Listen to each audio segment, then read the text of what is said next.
اگر کوئی انسان بہت زیادہ اللہ تعالیٰ کا ذکر کرتا ہے، قرآن مجید کی تلاوت کرتا ہے، نمازیں بھی پڑھتا ہے،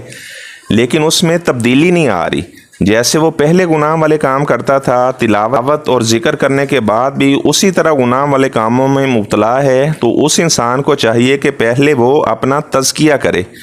جس انسان کا دل پاک ہو جاتا ہے، وہ جب کوئی بھی اللہ تعالیٰ کا ذکر کرتا ہے، تلاوت کرتا ہے، یعنی کوئی بھی نیک کام کرتا ہے،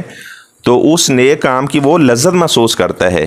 اگر کوئی انسان وہ تلاوت کرتا ہے، اسے روحانیت میں اضافہ نہیں ہو رہا، یا اس کے چہرے پر نور نہیں آ رہا، یا اس طرح اس کا دل منور نہیں ہو رہا، اللہ تعالیٰ کے ذکر میں اسے لذت نہیں آتی، تو اس کا مطلب ہے اس کے دل کے اوپر گناہوں کا زنگ چڑھا ہوا ہے۔